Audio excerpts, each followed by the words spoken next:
Hello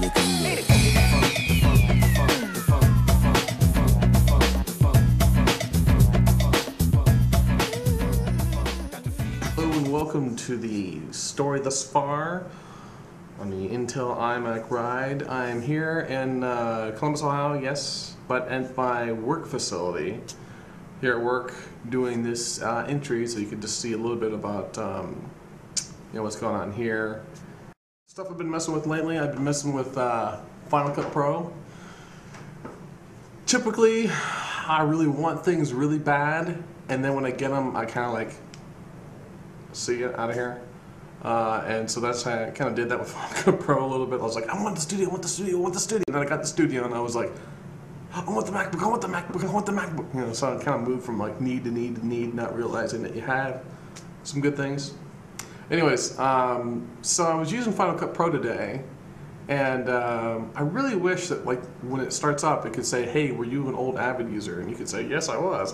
And then it would like automatically map your keyboard. Because without mapping the keyboard, it made it hard to use. I'm such a keyboard map person, and that's so weird for me to say that because I don't even think of it as keyboard maps. But apparently that was the biggest hurdle. So I'm thinking about taking a class for it or something, just so I can get my head around it. Because it's atypical, it's like I need it and then I gotta have total comprehension in like 12 seconds and that just doesn't work. Some things I've been messing with at home on the 17-inch iMac, which I love as well. Motion, been playing with motion on that. Finally getting the hang of it. Took about 5 hours to really kind of get into the groove and mess with it. And the first thing I did was just make a long music video. And sometimes I use like a music video premise as a way to kind of explore a program. Just because you can just doodle and screw around and try to sync things up to the beat. And if you can kind of figure out that, then you can kind of figure out editing along with it and comprehension, blah, blah, blah. Things I've been messing with. You probably have seen the Feast File. Feast File is a new kind of video blog experiment I'm going to be doing for a while. See how long it goes before I kill myself on it. Essentially, it's Noodleflix plus Final Cut Express plus iMovie. I still use iMovie because I can do things in it really quick. And I don't have to, I'm doing this in iMovie just because it's fun and easy. I can crank out an episode and bam, I'm done. And I kind of like that ability. And it still looks pretty good for the web. I mean, I'm not trying to impress anybody here other than to show you my multiple chins. Man, I swear this camera just adds weight. Hey. Yeah. So what else? Oh, Feeder. I have this conquest of like betas. I'm like involved in so many weird, obscure 2.0 betas. I mean, there's probably a dozen that get released every day. And I usually get hinged on like 3 or 4. Probably even 5 a week. I'm probably in 5 betas a week. 5 new things arrive and I sign up. And I have no idea whether or not I'll actually use them all, but I just sign up because I'm playing around in that space. One of them that I have been using a lot lately, which is just fun, is Feeder. It's www.feeder.com. It's kind of like a mob blog, like a mobile phone blog call. But I like the fact that you can call, leave a message, and it goes out to all these people. And phone service these days is getting cheaper and cheaper and cheaper. And heck, if you do Skype, it'd be nothing. So it's kind of a cool feature. Other things I've been using a lot lately, Flickr Storm for finding images. Sweet little Ajax, goodness, 2.0 type app, whatever. Uses a little Flickr API, sucks down some images for you, and it's very slick. I really like that. Those guys get a hats off for that program. I've been using Backpack from 37 Signals a lot. It's a great app. I kind of wish the calendar was in Basecamp, and when I asked them, they said no comment. Which is something I didn't really expect from 37 Signals. But hey, they're probably, get a lot, bombarded these days with just requests and requests and requests. And of course, then they wrote a book that's all about not taking requests. So, I don't know.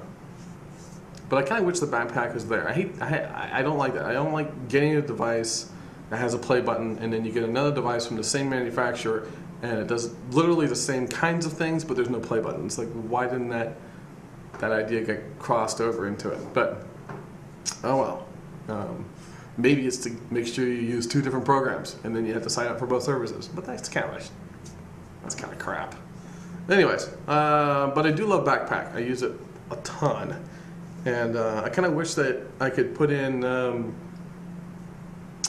you know, when I get invited to meetings in Outlook or Entourage on the Mac, it could sync up with Backpack. So I get a new invite request on Entourage, goes off to the web, and also marks my calendar in Backpack, because Backpack, it's just more friendlier, it's less intense.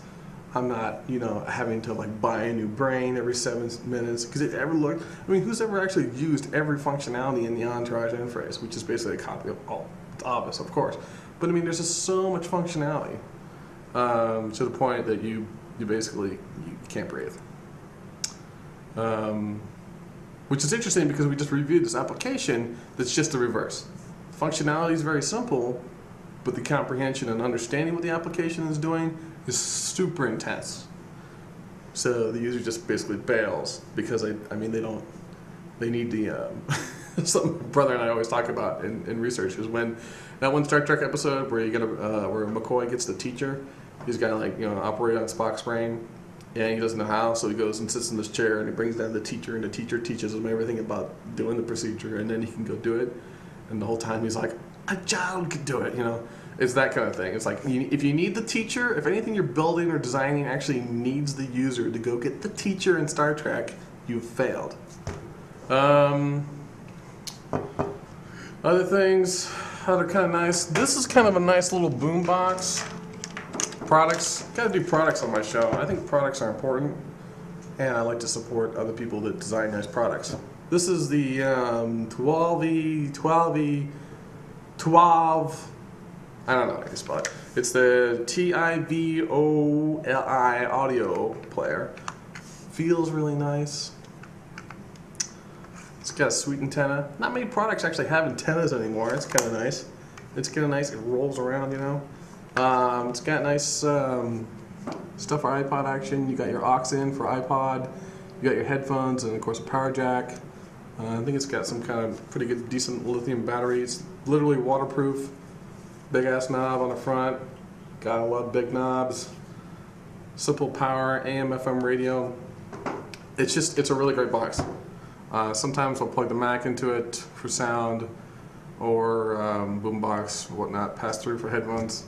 It's really sweet. It's about 150 bucks. Get it in about 9 different colors. Some really weird ones too, like ultra violet, pink, or green. They also have satellite radios in these puppies too. So smart company. I think they're in Sweden, maybe? I don't know. Anyways, good product. So the big things probably coming up are going to be just more comprehension and more understanding and more usage of Final Cut Express and Final Cut Pro. Motion, for sure. You're going to see a lot more clips on motion happening here. You'll see a lot more clips for Feast File, for the Sexy Beast. And yeah, I don't know what else. More stuff. It's starting to get kind of cold in Ohio. And this is 17 minutes in, so let's kill it. Thanks for watching.